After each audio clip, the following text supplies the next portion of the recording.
ರಾಜ್ಯದಲ್ಲಿ ಡೆಂಗ್ಯೂ ರಣಕೇಕೆ, ಬಡವರ ಜೀವದ ಬಗ್ಗೆ ಅಸಡ್ಡೆ ಯಾಕೆ?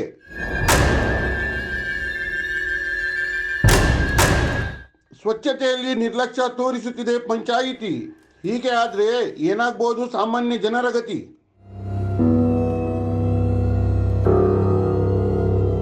ಎಲ್ಲ ಗ್ರಾಮಗಳನ್ನ ಸ್ವಚ್ಛ ಮಾಡ್ತೇವೆ ಅಂತಾರೆ ಅಧಿಕಾರಿ.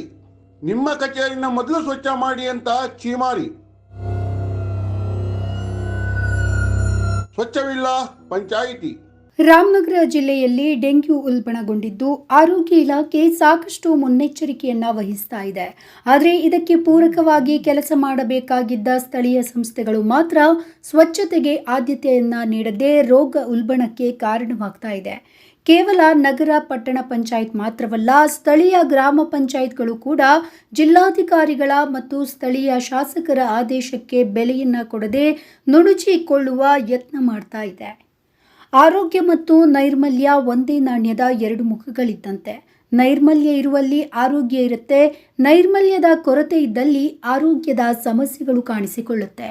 ಜನಸಾಮಾನ್ಯರು ಆರೋಗ್ಯವಾಗಿದ್ದಲ್ಲಿ ಮಾತ್ರ ಅವರ ಜೀವನ ಮಟ್ಟ ಉತ್ತಮವಾಗಿರಲು ಸಾಧ್ಯ. ಸಾಮಾನ್ಯವಾಗಿ ನಮ್ಮ ದೇಶದಲ್ಲಿ 80% ಆರೋಗ್ಯದ ಸಮಸ್ಯೆಗಳು ನೈರ್ಮಲ್ಯದ ಕೊರತೆಯಿಂದ ಉಂಟಾಗುತ್ತೆ. ಜನಸಾಮಾನ್ಯರಲ್ಲಿ ಅರಿವಿನ ಕೊರತೆಯಿಂದಾಗಿ ನೈರ್ಮಲ್ಯ ಕೊರತೆ ಉಂಟಾಗಿ ಅನೇಕ ರೋಗಗಳಿಗೆ ತುತ್ತಾಗಲು ಇದು ಕಾರಣವಾಗ್ತಾ ಇದೆ. ಗ್ರಾಮದಲ್ಲಿ ಚರಂಡಿ ಮತ್ತು ನೀರು, ಇತರ ಸ್ವಚ್ಛತೆ ವ್ಯವಸ್ಥೆ ಬೇಕಾಬಿಟ್ಟಿಯಾಗಿ ನಿರ್ವಹಿಸ್ತಾ ಇರೋದೇ ಸಮಸ್ಯೆಗಳಿಗೆ ಕಾರಣವಾಗ್ತಾ ಇದೆ. ಇದರಿಂದ ಸೊಳ್ಳೆಗಳ ಉತ್ಪತ್ತಿ ಹೆಚ್ಚಾಗಿ ಡೆಂಗ್ಯೂವಂತಹ ಸಾಂಕ್ರಾಮಿಕ ರೋಗಗಳಿಗೆ ಆಹ್ವಾನ ನೀಡಿದಂತಾಗಿದೆ. ಇದಕ್ಕೊಂದು ಉದಾಹರಣೆಯಾಗಿ ಕಾಣಸಿಗುತ್ತೆ ತಾಲೂಕಿನ ಹಂಚಿಗುಪ್ಪೆ ಗ್ರಾಮ ಪಂಚಾಯತ್. ತಾಲೂಕಿನ ಮಾಡಪಾಳ ಹೋಬಳಿಯ ಹಂಚಿಗುಪ್ಪೆ ಗ್ರಾಮ ಪಂಚಾಯತ್ ವ್ಯಾಪ್ತಿಯ ಸುತ್ತಮುತ್ತಲಿನ ಗ್ರಾಮದಲ್ಲಿ ದಿನದಿಂದ ದಿನಕ್ಕೆ ಡೆಂಗ್ಯೂ ಪ್ರಕರಣಗಳು ಹೆಚ್ಚಾಗಿ ಕಂಡು ಬರ್ತಾ ಇದೆ.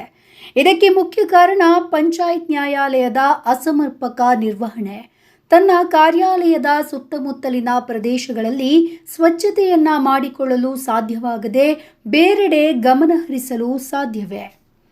ಗ್ರಾಮ ಪಂಚಾಯತ್ ಅಂದರೆ ಮೊದಲಿಗೆ ಗ್ರಾಮದ ಸುತ್ತಮುತ್ತಲಿನ ಪ್ರದೇಶಗಳಲ್ಲಿ ಸ್ವಚ್ಛತೆಯನ್ನ ಕಾಪಾಡಿ ನಂತರ ತನ್ನ ವ್ಯಾಪ್ತಿಯಲ್ಲಿ ಬರುವ ಗ್ರಾಮಗಳ ಅಭಿವೃದ್ಧಿಗೆ ಮುಂದಾಗಬೇಕು. ಆದರೆ ಇಲ್ಲಿ ತನ್ನ ಕಾರ್ಯವ್ಯಾಪ್ತಿಯ ಸುತ್ತಮುತ್ತಲಿನ ಪ್ರದೇಶಗಳಲ್ಲಿ ಸ್ವಚ್ಛತೆಯನ್ನ ಕಾಪಾಡಿಕೊಳ್ಳುವಲ್ಲಿ ವಿಫಲವಾಗುವುದರ ಜೊತೆಗೆ ಡೆಂಗ್ಯೂ ಅಂತಹ ಮಾರಕ ರೋಗಗಳನ್ನು ತಡೆಗಟ್ಟಲು ವಿಫಲವಾಗ್ತಾ ಇದೆ. ಗ್ರಾಮದ ಸರ್ಕಾರಿ ಆಸ್ಪತ್ರೆ, ಸರ್ಕಾರಿ ಪ್ರಾಥಮಿಕ ಪಾಠಶಾಲೆ, ಕುಡಿಯುವ ನೀರಿನ ಟ್ಯಾಂಕರ್, ಚರಂಡಿಗಳು ಸೇರಿದಂತೆ ತನ್ನ ಕಾರ್ಯಾಲಯದ ಸುತ್ತಮುತ್ತಲಿನ ಪ್ರದೇಶದಲ್ಲಿ ಸ್ವಚ್ಛತೆಯನ್ನ ಮರೆತು ಇನ್ನಿತರ ಚಟುವಟಿಕೆಗಳ ಮೇಲೆ ಗಮನ ಹರಿಸುವುದರಲ್ಲಿ ಹೆಚ್ಚಾಗಿ ಪ್ರಾಮುಖ್ಯತೆಯನ್ನ ನೀಡ್ತಾ ಇರೋದು ಕಾಣಸಿಗುತ್ತೆ. ಗ್ರಾಮದ ಚರಂಡಿಯಲ್ಲಿ ಜೊಡ್ಡು ಬೆಳೆದು ಕೆಸರು ತುಂಬಿಕೊಂಡಿದ್ರೂ ಕೂಡ ಗ್ರಾಮ ಪಂಚಾಯಿತಿ ಕಂಡು ಕಾಣದಂತಿದೆ.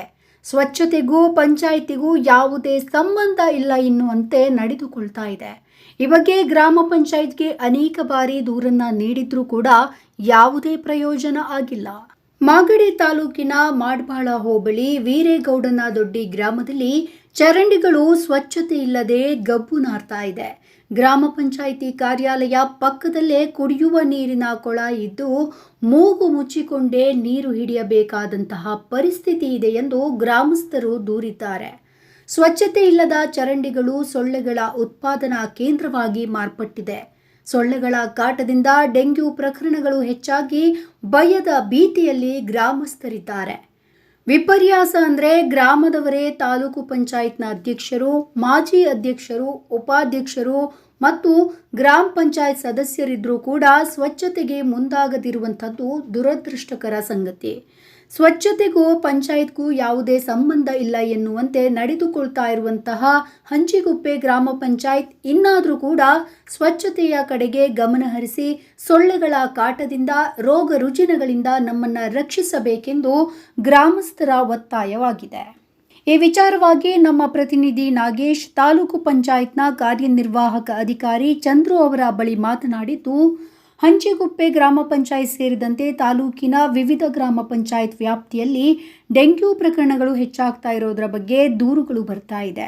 ಕೂಡಲೇ ಸ್ವಚ್ಛತೆಯನ್ನ ಕಾಪಾಡಿಕೊಂಡು ಅಪಾಯಕಾರಿ ಕಾಯಿಲೆಯಿಂದ ತಾಲೂಕಿನ ಜನತೆಯನ್ನ ಡೆಂಗ್ಯೂ ರೋಗಗಳಿಂದ ಕಾಪಾಡಲು ಮುಂದಾಗಬೇಕೆಂದು ಗ್ರಾಮ ಪಂಚಾಯತ್ ಅಧಿಕಾರಿಗಳಿಗೆ ಸೂಚಿಸಿದ್ದೇನೆ ಅಂತ ಕಾರ್ಯನಿರ್ವಾಹಕ ಅಧಿಕಾರಿ ಹೇಳಿದ್ದಾರೆ. ಇನ್ನು ಹಂಚಿಗುಪ್ಪೆ ಗ್ರಾಮ ಪಂಚಾಯತ್ನ ಪಿಡಿಒ ಅಂಜನ್ಮೂರ್ತಿ ಈ ವಿಚಾರವಾಗಿ ಸ್ವಚ್ಛತೆಯನ್ನ ಮಾಡಿಸಲು ಕೆಲಸಗಾರರ ಕೊರತೆ ಇದ್ದು ಮುಂದಿನ ವಾರದೊಳಗಾಗಿ ಗ್ರಾಮವನ್ನ ಸ್ವಚ್ಛತೆ ಮಾಡಿಸಲಾಗುವುದು ಅಂತ ಹೇಳಿದ್ದಾರೆ. ಪಂಚಾಯತ್ ಕಾರ್ಯಾಲಯ ಸುತ್ತಮುತ್ತಲಿನ ಪ್ರದೇಶಗಳಲ್ಲಿ ಸ್ವಚ್ಛತೆಯನ್ನ ಕಾಪಾಡಲು ಸಾಧ್ಯವಾಗದ ಇವರು ಇನ್ನು ಪಂಚಾಯತ್ ವ್ಯಾಪ್ತಿಯ ಗ್ರಾಮಗಳಲ್ಲಿ ಸ್ವಚ್ಛತೆಯನ್ನ ಕಾಪಾಡಲು ಸಾಧ್ಯವಾ? ನಾಗೇಶ್ ಎಸ್ ವೀರೇಗೌಡನ ದೊಡ್ಡಿ, ಪ್ರಜಾಮಾರ್ಗ ನ್ಯೂಸ್.